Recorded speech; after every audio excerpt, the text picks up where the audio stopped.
ನಮಸ್ಕಾರ. ನೀವು ಕೇಳ್ತಾ ಇದ್ರ ಬೆಳಗಾವಿಯ ಮೊಟ್ಟ ಮೊದಲ ರೇಡಿಯೋ ಕೇಂದ್ರ ವೇಣುಧ್ವನಿ. ಇದು 90.4 FM KLE ಕನಸು. ನಿಮ್ಮೊಂದಿಗೆ ನಾನು ಮಂಜುನಾಥ್ ಪೈ. ಸ್ನೇಹಿತರೆ, ಇದು ವಿಶೇಷ ಸಂದರ್ಶನ ಕಾರ್ಯಕ್ರಮ. ಇವತ್ತಿನ ಕಾರ್ಯಕ್ರಮದಲ್ಲಿ ಬೆಳಗಾವಿ ವಿಭಾಗದ ಪ್ರಾದೇಶಿಕ ಆಯುಕ್ತರಾದ IAS ಶ್ರೀಮತಿ ಜಾನಕಿ KM ಅವರು ಕಾರ್ಯಕ್ರಮದಲ್ಲಿ ತಮಗೆ ಸ್ವಾಗತ ಹಾಗೂ ನಮಸ್ಕಾರ ಮೇಡಮ್. ನಮಸ್ತೆ. ಇವತ್ತಿನ ಕಾರ್ಯಕ್ರಮದಲ್ಲಿ ಪ್ರಾರಂಭ ಮಾಡೋಣ ತಮ್ಮ ಬಾಲ್ಯ, ಶಿಕ್ಷಣ ಮತ್ತು ತಮ್ಮ ತಂದೆ ತಾಯಿ ಪರಿಚಯದೊಂದಿಗೆ. ನಾನು ಹಾಸನ ಜಿಲ್ಲೆಯಲ್ಲಿ ಕೊಣನೂರು ಅಂತ ಒಂದು ಗ್ರಾಮ ಇದೆ ರೀ, ಗಡಿ ಗ್ರಾಮ. ಅದು ಕೊಣನೂರು, ಅದು ಕೊಡಗು ಮತ್ತು ಮೈಸೂರಿಗೆ ಅಂಟುಕೊಂಡ ಹಂಗೆ ಕೊನೆ ಗ್ರಾಮ ಅದು ನಮ್ಮ ಜಿಲ್ಲೆಗೆ. ಅಲ್ಲಿ ಹುಟ್ಟಿದ್ದು. ನನ್ನ ತಂದೆ ಮಲ್ಲಯ್ಯ ಅಂತ, ತಾಯಿ ರಾಜಮ್ಮ ಅಂತ. ನನ್ನ ಪ್ರಾಥಮಿಕ ಶಿಕ್ಷಣ ಕೂಡ ಅಲ್ಲೇನೇ ಸುತ್ತಮುತ್ತ 2-3 ಗ್ರಾಮಗಳಲ್ಲಿ ನಮ್ಮ ತಂದೆ ಕೆಲಸ ಮಾಡ್ತಾಯಿದ್ರು. ಗೌರ್ಮೆಂಟ್ ಸರ್ವೆಂಟ್ ಇದ್ದರು. ಹಾಗಾಗಿ ಒಂದು 2-3ಗಳಲ್ಲಿ ಕೊಣನೂರು, ಮಲ್ಲಿಪಟ್ಟಣ ಇದರಲ್ಲೇ ನಂದು ವಿದ್ಯಾಭ್ಯಾಸ, ಪ್ರಾಥಮಿಕ ವಿದ್ಯಾಭ್ಯಾಸ, ಪ್ರೌಢ ಶಿಕ್ಷಣ ಎಲ್ಲ ಅಲ್ಲೇ ಆಯಿತು. ಇಲ್ಲ, ಅದು ನನ್ನ ತಂದೆ ತಾಯಿನೇ ಜಾಸ್ತಿ. ಮತ್ತು ನಮ್ಮ ಗುರುಗಳು, ನನ್ನ ಪ್ರಾಥಮಿಕ ಶಾಲೆಯಲ್ಲಿ ಕಲಿಸಿದ ಗುರುಗಳು. ಘಟನೆ ಏನು ಅಂದರೆ, ನಿಮಗೆ ಗೊತ್ತಲ್ಲ, ಭಾರತೀಯ ಸಮಾಜದಲ್ಲಿ ಅಸಮಾನತೆ ಮತ್ತು ಶ್ರೇಣೀಕೃತ ವ್ಯವಸ್ಥೆ ಇವೆಲ್ಲವೂ ಇರ್ತವೆ. ಮತ್ತು ಅದೆಲ್ಲದಕ್ಕೂ ಶಿಕ್ಷಣ ಒಂದು ಔಷಧಿ ಮತ್ತು ಉತ್ತರ ಅನ್ನೋದು ನನಗೆ ಬಾಲ್ಯದಲ್ಲೇ ಅರಿವಿಗೆ ಬಂದಿತ್ತು. ಅಂದರೆ ನನ್ನ ತಂದೆ ತಾಯಿಗಳ ಮೂಲಕ. ನಮ್ಮಮ್ಮ 4ನೇ ಕ್ಲಾಸ್ ಓದಿದ್ದಾರೆ, ಆದರೆ ತುಂಬ ಬುದ್ಧಿವಂತೆ, ಪ್ರಾಪಂಚಿಕ ಜ್ಞಾನ ಅವರಿಗೆ ಚೆನ್ನಾಗಿದೆ. ಮತ್ತು ಮಹಿಳಾ ಸ್ವಾತಂತ್ರ್ಯ ಇದೆ ಎಲ್ಲರ ಬಗ್ಗೆನೂ ಅವ್ರಿಗೆ, ಆ ಕಾಲದವರಾದರೂ ಅವ್ರಿಗೆ ಚೆನ್ನಾಗಿ ಅರಿವಿತ್ತು. ಹಾಗಾಗಿ ಅವ್ರು ನಮಗೆ ಅವ್ರ ಬದುಕಿನ ಮೂಲಕನೇ ನಮ್ಗೆ ಹೇಳ್ಕೊಡ್ತಿದ್ರು. ಮತ್ತು ಶಾಲೆಯಲ್ಲಿ ಗುರುಗಳು ಕೂಡ, ನೀವು ನಿಮ್ಮ ಗುರಿನ ಸಾಧಿಸಬೇಕು, ಶಿಕ್ಷಣವನ್ನು ಚೆನ್ನಾಗಿ ಮಾಡಬೇಕು ಅಂತ ಅವ್ರಗಳ ಪ್ರೇರೇಪಣೆ ತುಂಬ ಇದೆ ನನಗೆ. ಉತ್ತಮ ಮೇಡಮ್. ಅಂಥ ಸಂದರ್ಭದಲ್ಲಿ IAS ಆಗುವ ಕನಸು ಆರಂಭ ಯಾವಾಗಾಯಿತು, ಅದ್ರ ಬಗ್ಗೆ ತಿಳಿಸಿ. ಬಾಲ್ಯದಲ್ಲೇ ಅಂತ ಹೇಳ್ಬೋದು. ಯಾಕೆಂದರೆ ನಿಮಗೂ ಸೇರಿದಂಗೆ ಎಲ್ರಿಗೂ ಕೇಳ್ತಾರೆ ಸ್ಕೂಲಲ್ಲಿ, ಏನಾಗ್ತೀರಾ ಮುಂದೆ ದೊಡ್ಡವರಾದ್ಮೇಲೆ ಅಂತ ಕೇಳ್ತಿರ್ತಾರೆ. ಅದನ್ನು ನಮ್ಮಲ್ಲೂ ಪ್ರೇಯರ್ ಮಾಡುವಾಗ ಒಂದು ಸರ್ತಿ ಕೇಳಿದರು. 5th ಸ್ಟ್ಯಾಂಡರ್ಡಲ್ಲಿ, ಐ ಥಿಂಕ್ 5ನೇ ತರಗತಿ ಓದುವಾಗ ಕೇಳಿದರು. ಪ್ರೇಯರ್ ಮುಗಿದ್ಮೇಲೆ, ಪ್ರಾರ್ಥನಾ ವೇಳೆ ಮುಗಿದ್ಮೇಲೆ ಕೇಳ್ತಾರೆ. ಅವಾಗೆಲ್ಲ ಆಗ್ತಿತ್ತು. ಪ್ರಾರ್ಥನಾ ವೇಳೆ ಜೊತೆಗೆ ಒಂದು ಸಣ್ಣ ಸಣ್ಣ ಚಟುವಟಿಕೆಗಳು ನಡೀತಿತ್ತು, ಸಾಂಸ್ಕೃತಿಕವಾದ್ದು ಅಥವಾ ಕ್ರೀಡಾ ಚಟುವಟಿಕೆ. ಆವಾಗ ಕೇಳಿದಾಗ ಎಲ್ಲರೂ ಹೇಳ್ತಿದ್ರು. ಮತ್ತು ಆವಾಗ ಡಾಕ್ಟ್ರು, ಇಂಜಿನಿಯರ್, ಇವಾಗಲೂ ಕೂಡ ಆ ಟ್ರೆಂಡ್ ಇದೆ. ಬೇರೆ ಎಲ್ಲ ಹುದ್ದೆಗಳು ಮುಖ್ಯನೇ, ಆದರೂ ಅದೊಂದು ಆಕರ್ಷಣೆ ಜಾಸ್ತಿ ಇದೆ ಮಧ್ಯಮ ವರ್ಗದ ಒಂದು ಜನರಲ್ಲಿ, ಮತ್ತು ಎಲ್ಲರಲ್ಲೂ ಇರ್ತದೆ. ಅದು ತಪ್ಪು ಅಲ್ಲ ಕೂಡ. ಹಂಗೆ ಕೇಳಿದಾಗ ನಾನು ಏನು ಹೇಳಬೇಕು ಅಂತ ಗೊತ್ತಿರಲಿಲ್ಲ, ನಾನು ಇನ್ನೂ ಹೇಳಿರಲಿಲ್ಲ. ನಮ್ಮ ದೇವೇಗೌಡ ಅಂತ ಮ್ಯಾಥ್ಸ್ ಹೇಳ್ಕೊಡ್ತಿದ್ರು, ಗಣಿತ ಹೇಳ್ಕೊಡ್ತಾಯಿದ್ರು. ಅವ್ರು, ನಾನು ಇನ್ನೂ ಬಾಯಿ ತೆಗ್ದಿರಲಿಲ್ಲ. ಅವರೇ ಹೇಳಿದರು, ನೀನು ಮನ್ಸು ಮಾಡಿದರೆ ಡಿಸ್ಟಿಕ್ ಕಮಿಷನರ್, ಡಿಸ್ಟಿಕ್ ಕಲೆಕ್ಟರ್ ಆಗ್ಬೋದು ಜಾನಕಿ, ಹೇಳೋ ಅಂತ ಅವ್ರು ಹೇಳಿದರು ನನಗೆ. ನಾನು ಆಯಿತು ಅಂತ ಹೇಳಿದೆ. ಮತ್ತು ಅದಕ್ಕೆ ಅಂತಲ್ಲ, ನಾನು ಓವರಾಲ್ ನಾನು ಪ್ರತಿದಿನವೂ ಅವ್ರು ಏನು ಹೇಳ್ಕೊಡ್ತಾರೆ ಟೀಚರ್, ಅದನ್ನು ಶ್ರದ್ಧೆಯಿಂದ ಅದನ್ನು ಪಾಲಿಸ್ತಿದ್ದೆ. ಆ ತಯಾರಿನೇ ಇಲ್ಲಿವರೆಗೆ ನಡ್ಕೊಂಡು ಬಂದಿದೆ. ಅದಕ್ಕೆ ಅಂತ ವಿಶೇಷವಾಗಿ ಏನೂ ಮಾಡಲಿಲ್ಲ. ಆದರೆ ಆ ಸಿದ್ಧತೆ ಹಾದಿಯಿಂದ ನಾನು ಒಂದು ದಿನವೂ ವಿಚಲಿತಳಾಗಿ ಆ ಕಡೆಗೆ ಈ ಕಡೆಗೆ ಹೋಗಿರಲಿಲ್ಲ. ಹಾಗಾಗಿ ಬಂದಾಗ ಅವಕಾಶಗಳು, ಎಕ್ಸಾಮ್ ಹತ್ತಿರ ಬಂದಾಗ ಅಥವಾ ಆ ಟೈಮಿಗೆ ಸಿದ್ಧತೆ ಆಗಲಿಲ್ಲ. ನನಗೆ ಮುಂಚೆ ಆವಾಗಿಂದ ಸ್ವಲ್ಪ ಅವ್ರು ಕ್ಲಾರಿಟಿ ಕೊಟ್ಟಿದ್ದರಿಂದ ನೀನು ಮಾಡಬಹುದು ಅನ್ನುವ ಆತ್ಮವಿಶ್ವಾಸವನ್ನು ಅವರು ತುಂಬಿದರು. ಮತ್ತು ನನ್ನ ಸುತ್ತಮುತ್ತಲಿನ ಪರಿಸರದವರು ಕೂಡ ಹಾಗೆ ಬೂಸ್ಟ್ ಮಾಡ್ತಿದ್ರು, ಯಾರು ಡಿಸ್ಕರೇಜ್ ಮಾಡಲಿಲ್ಲ, ಮನೆಯಲ್ಲಾಗಲಿ, ಶಾಲೆಯಲ್ಲಾಗಲಿ, ವಾತಾವರಣದಲ್ಲಾಗಲಿ. ಹಾಗಾಗಿ ನಾನು ಹೌದು ಇವ್ರು ಹೇಳ್ತಾರೆ ಅಂದರೆ ಆಗತ್ತೆ ಅಂದ್ಬಿಟ್ಟು ಅದಕ್ಕೆ ಏನೇನು ಬೇಕೋ ಆ ತಯಾರಿನ ಚಿಕ್ಕವಳಿಂದನೂ ಮಾಡ್ತಿದ್ದೆ. ದೇವೇಗೌಡ ಸರ್ ಅವರ ಮಾರ್ಗದರ್ಶನ ಆ್ಯಂಡ್ ಅವರು ಹೇಳಿಕೊಟ್ಟ ಒಂದು ಇದು, ಅಂಥ ಸಂದರ್ಭದಲ್ಲಿ ತಮ್ಮ ಯಶಸ್ಸಿನ ಹಾದಿಯಲ್ಲಿ ತಾವು ಎದುರಿಸಿದ ಸವಾಲುಗಳು, ಅದ್ರ ಬಗ್ಗೆ. ಸವಾಲುಗಳು, ನಾನು ಗ್ರಾಮೀಣ ಪ್ರದೇಶದಲ್ಲಿ ಇದ್ದಿದ್ದರಿಂದ ಸೋರ್ಸ್, ಜ್ಞಾನದ ಮೂಲಗಳು, ಈಗಾದರೆ ನಿಮಗೆ ಗೊತ್ತು ಸೋರ್ಸ್ ಎಷ್ಟು ಇರ್ತದೆ ಅಂತ. ನಮಗೆ UPSC ಅಥವಾ KPSCಗೆ ತಯಾರಾಗಬೇಕು ಅಂದರೆ ಅಕಾಡೆಮಿಕ್ಗೆ ಹೊರತಾಗಿ ಇನ್ನೂ ಬೇರೆ ರೀತಿಯ ಪುಸ್ತಕಗಳ ಅವಶ್ಯಕತೆ ಇರುತ್ತೆ. ಮತ್ತು ಅದನ್ನು ಪ್ರೆಸೆಂಟ್ ಮಾಡುವಾಗ ಏನು ನಾವು ತಯಾರಿ ಮಾಡಬೇಕು ಅನ್ನೋ ಅವಶ್ಯಕತೆ ಇರುತ್ತೆ.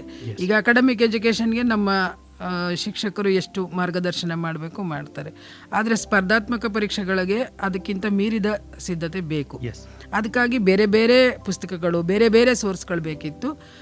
ಅದು ಸ್ವಲ್ಪ ನಾನು ಓದುವಾಗ ಲಿಮಿಟೆಡ್ ಇತ್ತು, ಆದರೆ ಅದನ್ನು 100% ಬಳಸ್ಕೊಂಡ್ವಿ ನಾವು. ನಾನು ಓದುವಾಗ ನಮಗೆ ನಿಯತಕಾಲಿಕಗಳು ಪ್ರತಿದಿನ ಓದಬೇಕಾಗಿತ್ತು, ಅದೇ ಬಿಟ್ಟರೆ ಬೇರೆ ಇರ್ತಿರ್ಲಿಲ್ಲ. ಮತ್ತು ಅದರಲ್ಲಿ ಬರುವಂತಹ ಈ ಸ್ಪರ್ಧಾತ್ಮಕ ಪರೀಕ್ಷೆಗಳನ್ನ ಎದುರಿಸ್ತವ್ರದ್ದು ಸಂದರ್ಶನ ಆಗಬಹುದು. ಮತ್ತು ಆಗ ಸುದ್ದಿ ಮಾಧ್ಯಮಗಳಲ್ಲಿ ಬರ್ತಿದ್ದ ವಿಶೇಷ ಲೇಖನಗಳು, ಅವತ್ತಿನ ವಿಷಯಗಳು, ಪ್ರಸ್ತುತವಾದ ಆರ್ಥಿಕ ವಿಷಯಗಳಾಯಿತು ಅಥವಾ ಅಂತಾರಾಷ್ಟ್ರೀಯ ಸಂಬಂಧಗಳಿಗೆ ಸಂಬಂಧಪಟ್ಟಂಗಾಯಿತು, ಕ್ರೀಡಾ ಕ್ಷೇತ್ರದ ಬೆಳವಣಿಗೆಗಳಾಯಿತು ಅಥವಾ ಕೃಷಿ ಕ್ಷೇತ್ರದ ಬದಲಾವಣೆಗಳ ಬಗ್ಗೆ ವಿವಿಧ ತಜ್ಞರು ಒಂದು ಅತ್ಯುತ್ತಮವಾದ ಲೇಖನಗಳನ್ನ ಬರಿತಾ ಇದ್ರು. ಸುಧಾ ಆಯಿತು, ಪ್ರಜಾವಾಣಿ ಆಯಿತು, ಈ ಕನ್ನಡಪ್ರಭದಲ್ಲಿ ಸಾಹಿತ್ಯಿಕವಾದ ಚಟುವಟಿಕೆಗಳಿಗೆ ಸಂಬಂಧಪಟ್ಟಂಗೆ ವಿಶೇಷ ಲೇಖನಗಳು ಬರ್ತಿದ್ವು. ನಮಗೆಲ್ಲ ಅವೇ ಪಠ್ಯಪುಸ್ತಕಗಳಾಗ ಸ್ಪರ್ಧಾತ್ಮಕ ಪರೀಕ್ಷೆಗಳಿಗೆ ನಿಯತಕಾಲಿಕಗಳು ಮತ್ತು ದಿನಪತ್ರಿಕೆಗಳು. ಅವುಗಳನ್ನು ನಾವು ಓದಿ ಅದನ್ನು ಹೇಗೆ ಪ್ರೆಸೆಂಟ್ ಮಾಡ್ಬೋದು, ಹಿಂದಿನ ಪ್ರಶ್ನೆ ಪತ್ರಿಕೆಗಳಲ್ಲಿ ಬಂದ ಪ್ರಶ್ನೆಗಳನ್ನು ಆಧರಿಸಿ ಅವುಗಳಿಗೆ ನಾವು ಇದನ್ನು ಯಾವ ರೀತಿ ಉತ್ತರವನ್ನು ಸಿದ್ಧಪಡಿಸ್ಬೋದು ಅಂತ ನಾವೇ ಸ್ವಯಂ ರೆಡಿ ಆಗಬೇಕಾಗಿತ್ತು.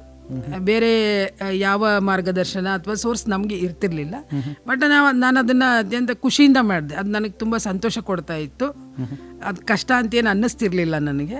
ಹಾಗಾಗಿ ನನ್ನ ಓದು ಮತ್ತು ಸಾಹಿತ್ಯದ ಓದು ನನಗೆ ತುಂಬ ಸಹಾಯ ಮಾಡ್ತು. ನಾನು ಚಿಕ್ಕವಳಿಂದನೂ ನಮ್ಮ ಮನೆಯಲ್ಲಿ ನಿಯತಕಾಲಿಕಗಳು ಮತ್ತು ದಿನಪತ್ರಿಕೆಗಳನ್ನ ತರ್ತಾ ಇದ್ದರಿಂದ ನಾನು ಅದರದ್ದು ಖುಷಿ ಕಂಡುಕೊಂಡಿದ್ದೆ. ಓದಿನ ಖುಷಿ ನನಗೆ ಸಿಕ್ಕಿತ್ತು ಚಿಕ್ಕವಳಿರುವಾಗನೇ. ಅದು ಹಂತವಾಗಿ ಬೆಳೀತಾ ಹೋಯಿತು. ನಮ್ಮೂರಲ್ಲಿ ಒಳ್ಳೆ ಲೈಬ್ರರಿ ಕೂಡ ಇತ್ತು. ಶಾಲಾ ಲೈಬ್ರರಿ ಮತ್ತು ನಮ್ಮೂರಿನ ಲೈಬ್ರರಿಗಳಲ್ಲಿರುವ ಎಲ್ಲ ಪುಸ್ತಕಗಳನ್ನ ನಾನು ನಮ್ಮ ಮನೆಯಿಂದ ಮೆಂಬರ್ಶಿಪ್ ಕೂಡ ಮಾಡಿಸಿದ್ರು. ಹಾಗಾಗಿ ಅವೆಲ್ಲವನ್ನು ನಾನು ನನ್ನ ಈ ಪರೀಕ್ಷಾ ಜಗತ್ತಿಗೆ ಪಠ್ಯಪುಸ್ತಕಗಳಂತ ತಿಳ್ಕೊಂಡು ಓದಿದೆ. ಅದೆಲ್ಲ ಓದಿದ್ರಿಂದ ನನಗೆ ಒಂದು ಸ್ಪರ್ಧಾತ್ಮಕ ಪರೀಕ್ಷೆಗಳಲ್ಲಿ ಪ್ರಬಂಧಾತ್ಮಕವಾದ ಒಂದು ಉತ್ತರಗಳನ್ನ ಸಿದ್ಧಪಡಿಸುವ ಕಲೆ ಚೆನ್ನಾಗಿ ಬಂತು ಅಂತ ನಾನು ಭಾವಿಸ್ತೀನಿ. ಯಾಕೆಂದರೆ ಒಂದು ವಿಷಯ ಕೊಡ್ತಾರೆ ಅಂದರೆ ಸ್ಪರ್ಧಾತ್ಮಕ ಪರೀಕ್ಷೆಯಲ್ಲಿ ನೀವು 100 ಪದಗಳಿಗೆ ಅಂದರೆ 100 ಪದಗಳಿಗೆ ಬರಿಬೇಕಾಗತ್ತೆ, 500 ಪದಗಳಿಗೆ ಬರೀರಿ ಅಂದರೆ 500 ಪದಗಳಿಗೆ ಬರಿಬೇಕಾಗತ್ತೆ. ಪದಗಳು ಮ್ಯಾಟರ್ ಆಗುತ್ತೆ, ವಿಷಯ ಮಂಡನೆನೂ ಮ್ಯಾಟರ್ ಆಗುತ್ತೆ, ಮತ್ತು ಟೈಮಿಂಗ್ ತುಂಬ ಮ್ಯಾಟರ್ ಆಗುತ್ತೆ. ಹಾಗಾಗಿ ಅವೆಲ್ಲ ವಿಷಯಗಳಿಗೆ ನನ್ನ ಸಾಹಿತ್ಯದ ಓದು ಮತ್ತು ಈ ಥರ ಓದು ತುಂಬ ಸಹಾಯ ಮಾಡ್ತು. ನಾನು ಅದನ್ನು ಪ್ರಯಾಣ ಅಂತಲೇ ಭಾವಿಸ್ತೀನಿ. ಇವತ್ತಿಗೂ ನಾನು ಅದನ್ನು ನಿಲ್ಲಿಸಿಲ್ಲ, ಇವತ್ತಿಗೂ ಅದು ಮುಂದುವರಿತಾ ಇದೆ. ಅದೊಂದು ಮಾರ್ಗ ತೋರ್ತು ನನಗೆ. ಕೆಲಸ ಕೊಟ್ಟಿದ್ದು ಜೊತೆಗೆ ನನ್ನ ಬದುಕಿಗೆ ಬೇಕಾದ ಒಂದು ಖುಷಿ ಅಂತ ಏನು ಅಂತಾರಲ್ಲ, ಆ ಖುಷಿ ನನಗೆ ಇವತ್ತಿಗೂ ಅದು ನಿರಂತರವಾಗಿ ಕೊಡ್ತಾ ಇದೆ. ನಾನು ಅದನ್ನು ಇವತ್ತಿಗೂ ಮಾಡ್ತಾ ಇರ್ತೀನಿ. ಅದ್ಭುತ. ಅಂಥ ಸಂದರ್ಭದಲ್ಲಿ ವಿಫಲತೆ ಬಗ್ಗೆ ಮಾತನಾಡೋಣ. ತಾವು ವಿಫಲತೆಯನ್ನು ಹೇಗೆ ನೋಡ್ತೀರಾ? ಅದು ನಿಮಗೆ ಏನು ಕಲಿಸಿದೆ ಅದರ ಬಗ್ಗೆ? ಅದು ಕೂಡ ಸಹಜವಾಗೇ ನೋಡ್ತೀನಿ. ಅದು ಇರಬೇಕು ಮತ್ತು ಅದು ಸಹಜ. ಬರುವಾಗ ಯಾರಿಗೂ ಒಂದೇ ಸರ್ತಿ ಅಥವಾ ಹೀಗೆ ಆಗತ್ತೆ ಅಂತ ಮಾಡೋಕ್ಕೆ ಇದು ಮನೆ ಅಲ್ಲ. ಯಾವ್ದು ನಾವು ಏದಾದ್ರು ಒಂದು ಮನೆ ಕಟ್ತೀವಿ ಅಂದರೆ ನಾವು ಹಿಂಗೆ ಕಟ್ತೀವಿ ಅಂತ ಇಂಜಿನಿಯರ್ ಹತ್ರ ಡಿಸೈನ್ ಮಾಡಿಸಿ ನಾವು ಹಿಂಗೆ ಮಾಡಿ ಅದೊಂದು ಬರ್ಬೋದೇನೋ. ಆದರೆ ಬದುಕು ಆ ಥರ ಅಲ್ಲ. ಅದು ಯಾಕೆ ಅಂದರೆ ಬದುಕಲ್ಲಿ ನಾವು ಒಬ್ಬರೇ ಇರೋದಿಲ್ಲ. ನಮ್ಮ ಸಮಾಜ ಇರುತ್ತೆ, ಮನೆ ಇರುತ್ತೆ, ನಮ್ಮ ಜೊತೆಯವರು ಇರ್ತಾರೆ, ಹಿಂದೆ ಮುಂದೆ ತುಂಬ ಜಗತ್ತಿನಲ್ಲಿ ನಾವು ಒಬ್ಬರಿದ್ದೀವಿ. ಅದು ನಮಗೆ ಗೊತ್ತಾಗಬೇಕು. ಬದುಕಿಗೆ ಮಿತಿನೂ ಇರುತ್ತೆ, ಅಪರಿಮಿತತೆಯೂ ಇರ್ತದೆ. ಹಾಗಾದಾಗ ವಿಫಲತೆಯೂ ಕೂಡ ನಾವು ಅದನ್ನು ಪಾಠ ಅಂತಲೇ ತಿಳ್ಕೊಬೇಕು. ಎಕ್ಸ್ಪೀರಿಯನ್ಸ್ ಕೊಡುತ್ತೆ. ವಿಫಲತೆ ಅಲ್ಲಿಗೆ ನಿಲ್ಲಿಸ್ಕೊಳ್ಳೋದಿಲ್ಲ. ವಿಫಲ ಆದವ್ರು ಕೂಡ ವರ್ಕ್ ಮಾಡಿರ್ತಾರೆ. ಈಗ ಒಂದು ಓಟ ಅಥವಾ ಯಾವುದೇ ಆಗಲಿ, ಈಗ 1,00,000 ಜನ ಪರೀಕ್ಷೆ ಬರೀತಾರೆ ಅಂತ ಅಂದರೆ 100 ಜನ ಸೆಲೆಕ್ಟ್ ಆದರೆ ಇನ್ನು ಉಳಿದವರು ಸಿದ್ಧತೆ ಮಾಡಿರೋದಿಲ್ಲ ಅಂತ ಅಲ್ಲ, ಎಲ್ಲರೂ ಸಿದ್ಧತೆ ಮಾಡಿರ್ತಾರೆ. ಆ ಸಿದ್ಧತೆಯ ಲಾಭ ಅವ್ರ ತಲೆಯಲ್ಲಿ ಯಾವಾಗೂ ಇರುತ್ತೆ, ಅದು ಹೋಗುವಂಥದ್ದಲ್ಲ. ನೀವು ಬೇರೆದಾದರೆ ಅದು ಹೋಗ್ಬೋದು. ಈಗ ಭೌತಿಕವಾದವು ಏನಾದರೂ ಆದರೆ ಅದು ಕಳೆದೋಗತ್ತೆ. ಆದರೆ ಇಂಥ ಸಿದ್ಧತೆಗಳು ಯಾವಾಗೂ ಯಾರಿಗೂ ಹೋಗುವಂಥದ್ದಲ್ಲ. ಅವ್ರ ಬದುಕನ್ನು ನೋಡೋ ದೃಷ್ಟಿ ಬದಲಾಗತ್ತೆ. ಅವರು ಮೆಂಟಲಿ ಎನ್ರಿಚ್ ಆಗಿರ್ತಾರೆ. ಮತ್ತು ಅದಕ್ಕಿಂತ ನೆಕ್ಸ್ಟ್ ಇನ್ಯಾವುದಾದ್ರೂ ಮಾಡಬಹುದು ಅಂತ ದೊಡ್ಡ ಸವಾಲಿಗೆ ಕೂಡ ಅಣಿಯಾಗಬಹುದು. ಅಲ್ವಾ? ಇದು ಯಾವುದೂ ಎಂಡ್ ಅಂತಿಲ್ಲ. ಹೇಳಿದ್ನಲ್ಲ, ನಮಗೆ ಮಿತಿನೂ ಇರ್ತದೆ, ಅಪರಿಮಿತವಾದ ಅವಕಾಶಗಳು ಕೂಡ ಇರ್ತವೆ. ಇದು ಒಂದು ಫೇಲ್ಯೂರ್ ಅಂತ ಭಾವಿಸದೆ ನಮ್ಮದು ಸಿದ್ಧತೆ ಒಂದು ಭಾಗ. ಏಕೆಂದ್ರೆ ನಾವು ಮಾತ್ರ ಅಲ್ಲ ಅಲ್ವಾ, ನಮಗಿಂತ ಚೆನ್ನಾಗಿ ಓದಿರೋರು, ಚೆನ್ನಾಗಿ ಕಷ್ಟಪಟ್ಟಿರೋರು ಇನ್ನೂ ಪ್ಯಾಷನ್ ಇರೋರು ಬೇಕಾದಷ್ಟು ಜನ ಇರ್ತಾರೆ. We are part of that ಅಷ್ಟೇ. ಹಾಗಾಗಿ ಆ ವಿಫಲತೆಯನ್ನು ಕೂಡ ನಾವು ಅದನ್ನು ಒಂದು ಜರ್ನಿಯ ಭಾಗ, ಈ ಪ್ರಯಾಣದಲ್ಲಿ ಅದು ಒಂದು ಭಾಗ ಅಂತ ಭಾವಿಸ್ಬೇಕು. ಮತ್ತು ಅದು ನಮ್ಮನ್ನು ಧೃತಿಗೆಡಿಸಬಾರ್ದು. ಇನ್ನೂ ಹೆಚ್ಚು ಎನರ್ಜಿಯಿಂದ ಮುಂದಕ್ಕೆ ಹೋಗೋಕ್ಕೆ ಪ್ರೇರೇಪಣೆ ಮಾಡಿಸ್ಕೋಬೇಕು. ಅದನ್ನು ಸಮಚಿತ್ತವಾಗಿ ನೋಡುವಂಥ ಒಂದು ಮಾನಸಿಕ ಶಕ್ತಿ ನಮಗಿರ್ಬೇಕು. ಇಂದಿನ ಯುವಕರ ಬಗ್ಗೆ ಮಾತನಾಡೋಣ. ಅವರು ತಮ್ಮ ಗುರಿಯನ್ನು ಸಾಧಿಸಲು ಯಾವ 3 ಗುಣಗಳನ್ನು ಬಳಸಿಕೊಳ್ಳಬೇಕು? ಒಂದು, ಅವರಿಗೆ ಸ್ಪಷ್ಟತೆ ಇರಬೇಕು ರೀ. ನಾನು ಎಲ್ಲಿಗೆ ಹೋಗಬೇಕು ಅನ್ನುವ ಸ್ಪಷ್ಟತೆ ನಿಮಗೆ ಬಂದರೆ ಅರ್ಧ. ಈಗ ನಾನು ಇನ್ನು 10 ವರ್ಷ ಎಲ್ಲಿರಬೇಕು ಅಂತ, ಈಗ ಯುವಕರಲ್ಲ, ಈಗ ನಾನಾದರೂ ನನಗೂ ಇರಬೇಕು, ನಿಮಗೂ ಇರಬೇಕು. ಇನ್ನು 10 ವರ್ಷ ಬದುಕು ಎಷ್ಟೇ ಅನಿಶ್ಚಿತತೆ ಇರ್ಬೋದು, ನಾಳೆ ಇಲ್ಲದೇ ಇರಬಹುದು ನಾವು. ಆದರೂ ಕೂಡ ನಾವು ಇನ್ನು 10 ವರ್ಷ, ಇನ್ನು 5 ವರ್ಷಕ್ಕೆ ನಾವು ಎಲ್ಲಿರಬೇಕು ಅಂತ ಗೊತ್ತಾಗಬೇಕು. ಅದಕ್ಕೆ ಹೋಗೋಕ್ಕೆ ನಾವು ಏನು ಮಾಡಬೇಕು, ಆ ಸಿದ್ಧತೆ ಅನುದಿನವಾಗಿರಬೇಕು, ಕಾನ್ಸ್ಟೆಂಟಾಗಿರಬೇಕು. ನಾನು ಮೊನ್ನೆನೋ ಯೂಟ್ಯೂಬಲ್ಲಿ ನಮ್ಮ ಕರ್ನಾಟಕದ್ದೇ ಒಂದು UPSC ಕ್ಲಿಯರ್ ಮಾಡಿದ ಮತ್ತು UPSC ಕ್ಲಿಯರ್ ಮಾಡಿದ್ದಾರೆ ಇಬ್ಬರು, ಅವ್ರದ್ದೊಂದು ಸಂದರ್ಶನ ನೋಡ್ತಾ ಇದ್ದೆ. ಅವರು ಇಂಡಿಯನ್ ರೈಲ್ವೆ ಸರ್ವಿಸಲ್ಲಿದ್ದಾರೆ, ಶೇಸ್ ಹೊಸೂರ್ ಅಂತ ಅವರು, ಮತ್ತು ಅವರ ಶ್ರೀಮತಿಯವ್ರ ಸಂದರ್ಶನ ನೋಡಿದೆ. ಅದು ಹೇಳಿದ್ನಲ್ಲ, ನಿರಂತರತೆಗೆ ಉದಾಹರಣೆಯಾಗಿ ನಾನು ಹೇಳ್ತಿದ್ದೀನಿ. ನಂಗೆ ಇಷ್ಟ ಆಯ್ತದು. ಅವರು ಐರನ್ ಮ್ಯಾನ್ ಅನ್ನೋ ಒಂದು ಕಾನ್ಸೆಪ್ಟ್ ಇದೆ ಅಲ್ವಾ, ಅದನ್ನು ಕ್ಲಿಯರ್ ಮಾಡುವ ಸಿದ್ಧತೆ ಬಗ್ಗೆ ಅವ್ರು ಹೇಳ್ಕೊಂಡ್ರು. ನಾನು ಮಾಡ್ತೀನಿ ಅಂತ ಆದಮೇಲೆ ನಾನು ಹೆಂಗೆ ಸಿದ್ಧತೆ ಮಾಡಿದೆ ಅಂತ. 2 ವರ್ಷ 2 ಗಂಟೆ ಪ್ರತಿದಿನ ಅವ್ರು ಅದಕ್ಕೆ ಮೀಸಲಿಡ್ತಾರೆ. ಒಂದು ಚೂರು ಅವ್ರು ಆ ಕಡೆಗೆ ಈ ಕಡೆಗೆ ಡಿವಿಯೇಟ್ ಆಗಂಗಿಲ್ಲ. ಹಂಗಾದಾಗ ಆ ಒಂದು ಸ್ಪರ್ಧೆನ ಅವರು ಪೂರ್ಣ ಮಾಡೋಕ್ಕೆ ಸಾಧ್ಯ ಆಗತ್ತೆ. ಅದು ಯಾತಕ್ಕೆ ಹೇಳ್ತಿದ್ದೀನಿ ಅಂದರೆ, ಅನುದಿನನೂ ಇರಬೇಕು. ಅದು ಒಂದಿನ ಇಲ್ಲ, ಅದಕ್ಕೆ ನೆಪಗಳು ಇರ್ತಾವೆ ನಮಗೆ. ಇವತ್ತು ಹಬ್ಬ ಇದೆ, ನನಗೆ ಹುಷಾರಿಲ್ಲ, ಅಥವಾ ಇನ್ನೊಂದು ಯಾರನ್ನೋ ಮೀಟ್ ಮಾಡೋಕ್ಕೆ ಹೋಗಬೇಕು, ಅದೆಲ್ಲ ಮಾಡಿ. ಆದರೆ ಇದನ್ನು ಟೈಮನ್ನು ಅದಕ್ಕೆ ಕೊಡಬಾರ್ದು. ಇದಕ್ಕೆ ನೀವು ಏನು ಮಾಡಿರ್ತೀರ ಅದನ್ನು ನೀವು ಯಾವುದೇ ಬೇರೆ ವ್ರತ ಮಾಡ್ತಿರಲ್ಲ, ಹಾಗೆ ಇದನ್ನು ವ್ರತ ಹಿಡ್ದಂಗೆ ಮಾಡಿದ್ರೆ, ಬದ್ಧತೆಯಿಂದ ಮಾಡಿದ್ರೆ, ಗುರಿ ಸ್ಪಷ್ಟ ಇರಬೇಕು, ನಿರಂತರತೆ ಇರಬೇಕು, ಬದ್ಧತೆ ಇರಬೇಕು. ಮತ್ತು ಹಿಂದೆ ನಾವು ಮಾತಾಡಿದ್ವಲ್ಲ, ಆಗಲಿಲ್ಲ ಅಂದರೂ ಕೂಡ ನಾನು ಧೃತಿಗೆಡೋದಿಲ್ಲ, ಇನ್ನು ಮುಂದಿನ ಹೆಚ್ಚಿನ ಸವಾಲಿಗೆ ನನ್ನನ್ನು ನಾನು ಅಣುಗೊಳಿಸ್ಕೊಳ್ಳೋಕ್ಕೆ ಈ ದಾರಿ ಅಥವಾ ಈ ಪ್ರಯತ್ನ, ಈ ಸಿದ್ಧತೆ ನನಗೆ ಸಹಾಯ ಮಾಡುತ್ತೆ ಅನ್ನುವ ಕಾನ್ಫಿಡೆನ್ಸ್ ನಮಗಿರಬೇಕು.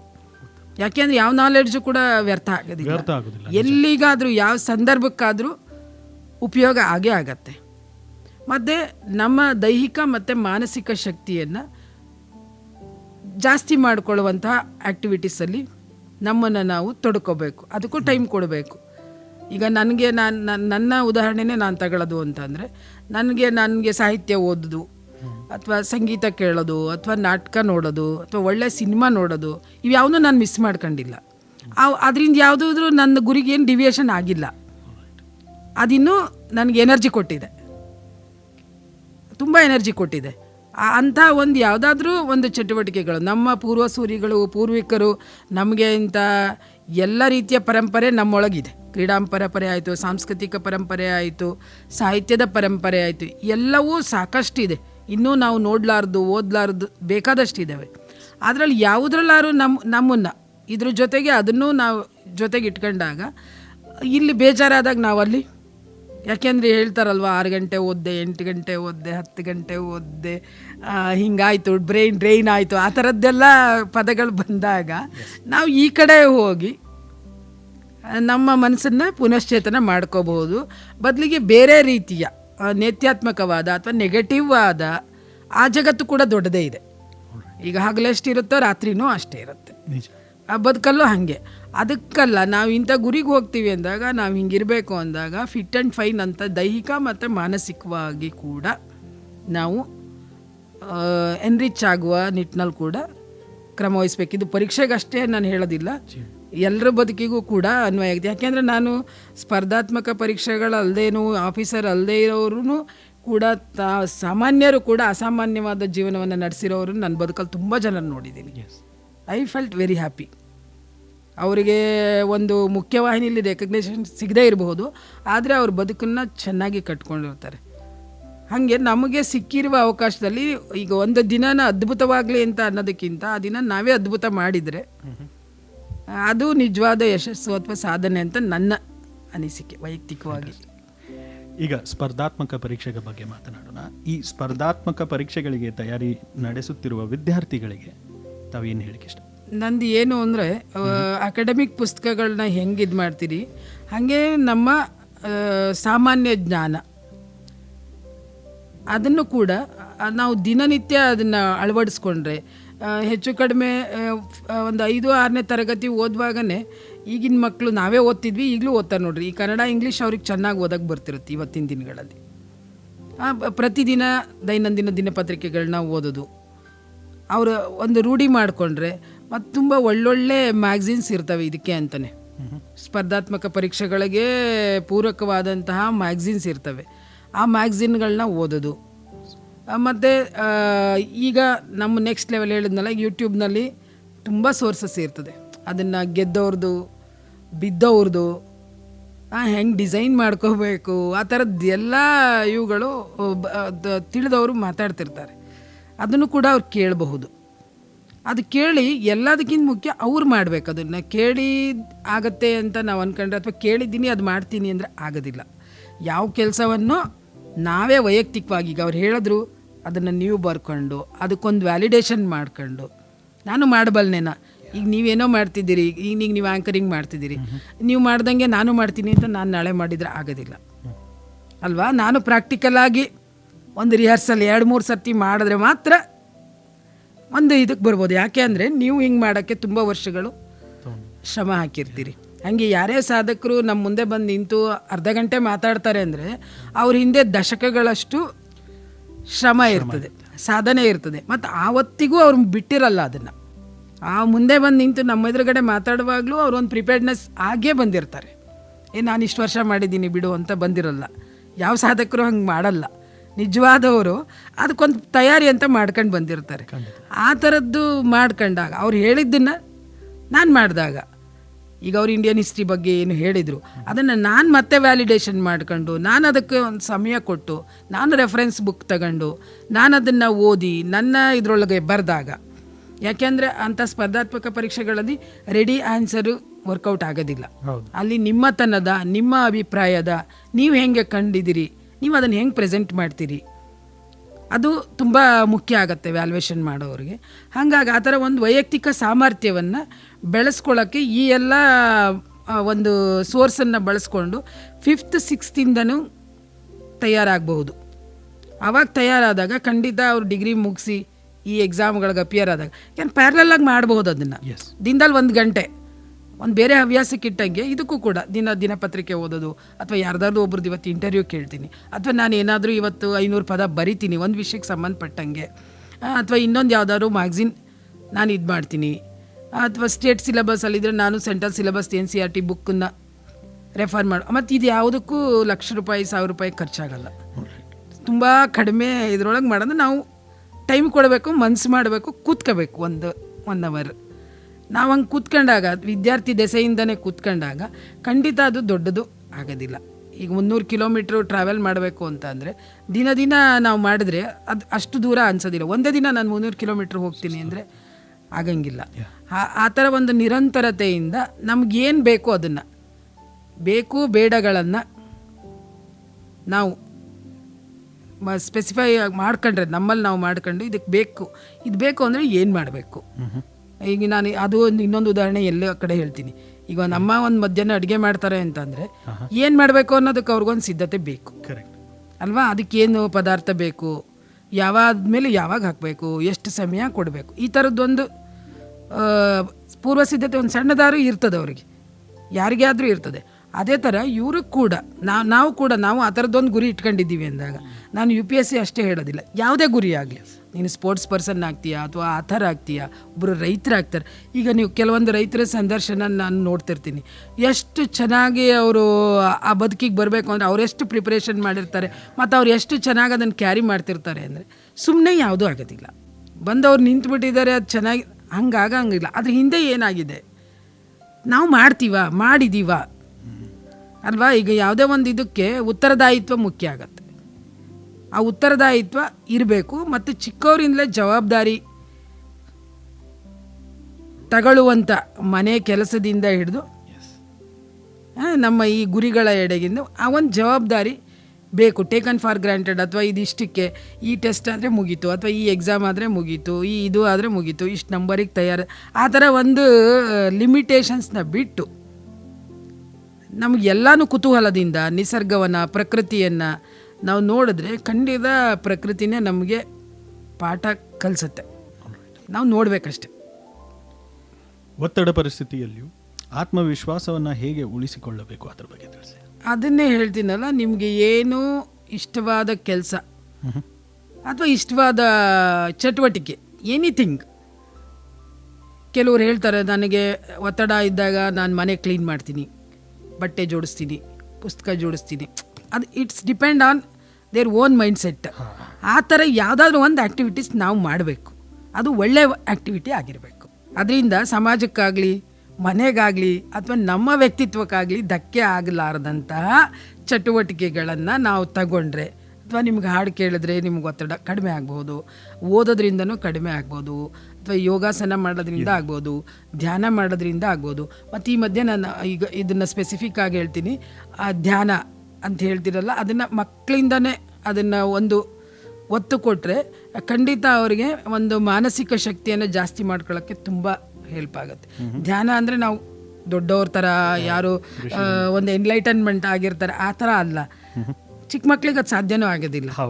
ಮಿನಿಮಮ್ ಒಂದು 10 ನಿಮಿಷ ಅಥವಾ 5 ನಿಮಿಷ ಸುಮ್ಮನೆ ಕೂತ್ಕೊಳ್ಳುವಂಥದ್ದು, ತನ್ನನ್ನು ತಾನು ಮಾತಾಡ್ಕೊಳ್ಳೋವಂಥದ್ದು, ಅಥವಾ ತನಗೆ ಏನು ಅನ್ನಿಸ್ತಿದೆ ಅದನ್ನು ಒಂದು ವಿಮರ್ಶೆ ಮಾಡ್ಕೊಳ್ಳೋವಂಥದ್ದು. ಚಿಕ್ಕದು ಈಗ ನನ್ನ ಲೆವೆಲಿಗೆ ನಾನು ಬೇರೆ ಮಾಡ್ಕೋಬೋದು, ಆ ಮಗು ಬೇರೆ ಇವತ್ತು ಏನು ಮಾಡಿದೆ, ಇವತ್ತು ಎಲ್ಲಿ ಓಡಿದೆ, ಎಲ್ಲಿ ಬಿದ್ದೆ, ಯಾರ ಜೊತೆ ಅವ್ನು ಮಾತಾಡುವಾಗ ಇವನೇನಂದ, ಈ ಥರದ್ದಾದ್ರೂ ಒಂದು ಸೆಲ್ಫ್ ಇವ್ಯಾಲ್ಯೂಯೇಷನ್ ಮಾಡ್ಕೊಳ್ಳುವಂಥ ಒಂದು ಮಾದರಿನ ಮನೆಯಿಂದ ಅಥವಾ ಸ್ಕೂಲಲ್ಲಿ ಎಲ್ಲಾದರೂ ಸರಿ ಆ ಮಗುಗೆ ಮಾಡಿಕೊಟ್ರೆ ಅವ್ರು ಅದನ್ನು ಮುಂದಿನ ದಿನಗಳಲ್ಲಿ ಕಲ್ಟಿವೇಟ್ ಮಾಡ್ಕೊಳ್ತಾರೆ. ಹಾಗಾದಾಗ ಬೇರೆಯವ್ರ ಬಗ್ಗೆ ನಿಸೂರವಾಗಿ ಅಭಿಪ್ರಾಯ ಕೊಡೋಕ್ಕೆ ಸಾಧ್ಯ ಆಗೋದಿಲ್ಲ. ಆ ತಂತಾನಾಗಿ ಪ್ರಬುದ್ಧತೆಯಿಂದ ನಾವು ಏನಂತೀವಿ ಅದು ಅವರೊಳಗಡೆನೇ ಗ್ರೋ ಆಗತ್ತೆ. ಆ ನಿಟ್ಟಿನಲ್ಲಿ ಆ ಮಕ್ಕಳಿಗೂ ಯುವಜನರು ಸ್ವಲ್ಪ ಅವರ ದೈಹಿಕ ಮತ್ತು ಮಾನಸಿಕವಾದ ಒಂದು ಸ್ಟ್ರೆಂಥನ್ನು ಮಾಡ್ಕೊಳ್ಳೋಕ್ಕೆ ಈ ಥರದ್ದು ಧ್ಯಾನ ಮತ್ತು ಅವ್ರಿಗೆ ಇಷ್ಟವಾದ ಎನಿ ಚಟುವಟಿಕೆ, ಯಾವುದೇ ಚಟುವಟಿಕೆ ಆಗಲಿ, ಅದನ್ನು ಮಾಡಿದ್ರೆ ಖಂಡಿತ ಒತ್ತಡ ನಿವಾರಣೆ ಆಗುತ್ತೆ. ಮತ್ತು ಇನ್ನೂ ಜಾಸ್ತಿ ಎನರ್ಜಿಯಿಂದ ಮತ್ತು ಅವ್ರದ್ದೇನು ಒರಿಜಿನಲ್ ಕೆಲಸ ಏನಿರುತ್ತೆ ಅದನ್ನು ತೊಡಗಿಸ್ಬೋದು. ಇದು ಪಾರ್ಟ್ ಅಷ್ಟೇ, ಒತ್ತಡನೂ ಪಾರ್ಟ್. ಯಾವಾಗೂ ನಗು ಅಂದರೆ ಈಗ ಯಾವುದೇ ನಿಮ್ಮ ಕ್ಲೋಸ್ ಫ್ರೆಂಡನ್ನು ಯಾವಾಗೂ ನಿಮ್ಗೆ ಇಷ್ಟ ಆಗಂಗೆ ಮಾತಾಡು ಅಂದರೆ ಆಗಂಗಿಲ್ಲ. ಕರೆಕ್ಟ್ ಅಲ್ವಾ? ಅವ್ರಿಗೂ ಇಷ್ಟ ಆಗದೇ ಇರೋದಿರುತ್ತೆ, ನಿಮಗೂ ಇಷ್ಟ ಆಗದೇ ಇರೋದಿರ್ತದೆ. ಅದಾದಾಗ ಅದನ್ನು ತಗೊಳ್ಳುವಷ್ಟು ಪ್ರಬುದ್ಧತೆ ನಮ್ಗಿರಬೇಕು ಅಂದರೆ ನಾವು ಸ್ಟ್ರೆಂಥನ್ ಆಗಬೇಕು, ಬೇರೆ ದಾರಿ ಇಲ್ಲ. Everybody once R the other ಎಲ್ಲರೂ ಹರ್ಟ್ ಮಾಡ್ತಾರೆ. ವಿ ಹ್ಯಾವ್ ಟು ಬಹಳ ಉತ್ತಮವಾಗಿ ಸಹಜ ಅದು. ಇದು ಸಹಜ ಅಂತ ತಿಳಿಬೇಕು. ಎಲ್ಲ ವಿಧದಲ್ಲೂ ವೈವಿಧ್ಯತೆ ಇರುತ್ತೆ, ಇದರಲ್ಲೂ ವೈವಿಧ್ಯತೆ ಇರುತ್ತೆ. ಅದನ್ನು ತಗೊಂಡು ಅದರಲ್ಲಿ ಏನಾದ್ರು ಒಳ್ಳೇದಿದ್ರೆ we have to correct ourselves. ಇಲ್ವಾ ಇದು ನಂದಲ್ಲ, ಮುಂದಕ್ಕೆ ಹೋದರೆ ಆಯಿತು. ಇದಕ್ಕೆಲ್ಲದಕ್ಕೂ ಒಂದೇ ಮೂಲ ಪ್ರಿಪೇರ್ಡ್ನೆಸ್. ಎಸ್, ಅನುದಿನದ ಪ್ರಿಪೇರ್ಡ್ನೆಸ್. ನಾವು ಒಂದಿನ ಹಿಂಗೆ ಹೋಗ್ತೀವಿ ಅಂದರೆ ಇರ್ರಿಲೆವೆಂಟ್ ಆಗ್ತೀವಿ. ನೀವೀಗ ಎಲ್ಲೋ ಗುರಿ ಸಾಧಿಸ್ತೀನಿ ಅಂತ ಅಲ್ಲೊಂದು ಮಾಡ್ಕೊಂಡಿರ್ತೀರಲ್ಲ, ಆ ಗುರಿಗೆ ನಾನು ಹೋಗ್ತೀನಿ ಅನ್ನುವಾಗನೂ ಇರಬೇಕು, ಮತ್ತು ಅದು ಸಾಧಿಸಿದ ಆದಮೇಲೆ ಕೂಡ ಅದು ಚಾಲ್ತಿಲಿರಬೇಕು. ನಿಂತರು ಅಂದರೆ ನಿಂತು ನೀರಾಗ್ಬಿಡ್ತೀವಿ, ಜಾಗ ಇರೋದಿಲ್ಲ. ಜಗತ್ತಲ್ಲಿ ಹರಿಯುವ ನೀರಿಗೆ ಮಾತ್ರನೇ ಒಂದು ಬೆಲೆ, ಮಾನ್ಯತೆ. ಯಶಸ್ಸಿಗೆ ಪ್ರತಿಭೆ ಮುಖ್ಯವೇ, ಪರಿಶ್ರಮ ಮುಖ್ಯವೇ? ಪರಿಶ್ರಮ 99%. ಅದಿದ್ರೆ ಎಲ್ಲರೂ ಆಗಬಹುದು. ಪರಿಶ್ರಮ ಇದ್ದರೆ ಪ್ರತಿಭೆ, ಅದೃಷ್ಟ ಅದು ಸ್ವಲ್ಪ ಲಿಮಿಟೆಡ್ ಎಡಿಷನ್. ಪರಿಶ್ರಮ ಇದ್ದವ್ರಿಗೆ ಯಾರಿಗೂ ಯಾವತ್ತೂ ಬದುಕು ನಿರಾಸೆ ಮಾಡೋದಿಲ್ಲ. ಇಲ್ಲಲ್ಲ ಅಂದರೆ ಇನ್ನೊಂದು ಕಡೆಗಾದರೂ ನಿಮ್ಮ ಪರಿಶ್ರಮ ಕೈ ಹಿಡಿಯುತ್ತೆ. ನೀವು ಯಾವುದೋ ಇದಕ್ಕೆ ತಯಾರಿ ಮಾಡಿದ್ದು ಅಲ್ಲಿ ಕೈ ಹಿಡಿಲಿಲ್ಲ ಅಂದರೂ ಇನ್ನೊಂದು ಕಡೆ ಕೂಡ ಕೈ ಹಿಡಿಯುತ್ತೆ. ಯಾವತ್ತು ಪರಿಶ್ರಮಿಗಳು ನಿರಾಸೆ ಮಾಡ್ಕೊಂಡ ಅಥವಾ ಬದುಕಿಂದ ವಿಮುಖರಾದ ಉದಾಹರಣೆ ಇಲ್ಲವೇ ಇಲ್ಲ. ಆ ಪರಿಶ್ರಮ ಯಾವತ್ತೂ ಕೆಲಸ ಮಾಡುತ್ತೆ. ಪ್ರತಿಭೆ, ಅದೃಷ್ಟ ಅದು ಸ್ವಲ್ಪ ಲಿಮಿಟೆಡ್ ಮ್ಯಾಟರ್ ಆಗುತ್ತೆ, ನಾನು ಇಲ್ಲ ಅಂತ ಹೇಳೋದಿಲ್ಲ. ಬಟ್ ನನ್ನ ವೈಯಕ್ತಿಕ ಅನುಭವದಲ್ಲಿ ಪರಿಶ್ರಮನೇ ಮೇಲುಗೈ. ಸಮಯ ನಿರ್ವಹಣೆ ಮತ್ತು ಶಿಸ್ತು ಜೀವನದಲ್ಲಿ ಎಷ್ಟು ಮುಖ್ಯ? ತುಂಬ ಮುಖ್ಯ. ಈಗ ನೀವೇನು ಹೇಳಿದ್ರಲ್ಲ, ನಾವು ಇಲ್ಲಿವರೆಗೆ ಏನು ಮಾತಾಡಿದ್ದೀವಿ ಅದು ಆಗಬೇಕು ಅಂತ ಅಂದಾಗ ಶಿಸ್ತು ತುಂಬ ಮುಖ್ಯ. ಡಿಸಿಪ್ಲಿನ್ ತುಂಬ ಮುಖ್ಯ. ಅದಿರಲಿಲ್ಲ ಅಂದರೆ ಯಾವುದೂ ಆಗೋದಿಲ್ಲ. ನಾನು ದೊಡ್ಡ ದೊಡ್ಡ ಗುರಿಗಳನ್ನ ಇಟ್ಕೊಂಡು ಬೇಕಾದಂಗೆ ನನಗೆ ಇಷ್ಟ ಬಂದಾಗ ಮಾಡ್ತೀನಿ, ಇಷ್ಟ ಬಂದಂಗೆ ಆಗುತ್ತೆ, ನಾನು ಯಾವಾಗೋ 8 ಗಂಟೆ ಓದ್ತೀನಿ ಅಥವಾ ಇನ್ಯಾವಾಗೋ ಇನ್ನೊಂದು ಮಾಡ್ತೀನಿ ಅಂದರೆ ಆಗಂಗಿಲ್ಲ. ಅದಕ್ಕೆ ನಿರಂತರತೆ ಮತ್ತು ಕಾಳಜಿ ಇರಬೇಕು, ನಿರಂತರತೆ ಇರಬೇಕು, ಸಿದ್ಧತೆ ಯಾವಾಗ. ಅದಕ್ಕೆ ಈಗ 6 ಗಂಟೆಗೆ ಹೇಳ್ತೀನಿ ಅಂತ ಅಂದರೆ ನೀವು 6 ಗಂಟೆಗೆ ಹೇಳುವಂಥದ್ದು ಇರಬೇಕು. 4 ಗಂಟೆಗೆ ಹೇಳ್ತೀನಿ ಅಂದರೆ ಇಲ್ಲ ನಾನು 6 ಗಂಟೆಗೆ ಎದ್ಬಿಟ್ಟು ಆ 2 ಗಂಟೆದನ್ನು ನಾನು ನೆಕ್ಸ್ಟ್ ಮಾಡ್ತೀನಿ, ನಾನು ಅದನ್ನು ಈ ಥರ ಕಾಂಪನ್ಸೇಟ್ ಮಾಡ್ತೀನಿ, ಆ ಥರ ನೆಪಗಳು ಇದ್ದರೆ ಖಂಡಿತ ನಾವು ಯಾವ ಗುರಿನೂ ಸಾಧಿಸೋಕೆ ಆಗೋದಿಲ್ಲ. ಎಷ್ಟು ನಾವು ಮಾಡ್ತೀವಿ ಅಷ್ಟು ವಾಪಸ್ ಕೊಡುತ್ತೆ ಬದುಕು. ನೀವೇನು ಈಗ ರಾಗಿ ಹಾಕಿದರೆ ರಾಗಿ ಬರುತ್ತೆ, ಭತ್ತ ಹಾಕಿದರೆ ಭತ್ತ ಬರುತ್ತೆ. ಹಾಗೆ ನೀವು ಎಷ್ಟು ನಿಮ್ಮ ಪರಿಶ್ರಮ ಅಥವಾ ನಿಮ್ಮ ಏನು ನಿರಂತರತೆನ ಕೊಡ್ತೀರಿ ನಿಮ್ಗೆ ಅಷ್ಟು ಕೊಡುತ್ತೆ. ಆ ನಿಟ್ಟಿನಲ್ಲಿ ಅದಕ್ಕೆ ಬೇರೆ ಶಾರ್ಟ್ ಕಟ್ ಅಂತನೋ ಅಥವಾ ಇನ್ನೊಂದು ಯಾವುದೂ ಇರಂಗಿಲ್ಲ. ನಿಜ. ಧ್ವನಿ ಧ್ವನಿ ಇದು ನಮ್ಮ ಧ್ವನಿ, ಕೇಳಿ ಕನಸು ನನಸದ ವೇಣು ಧ್ವನಿ.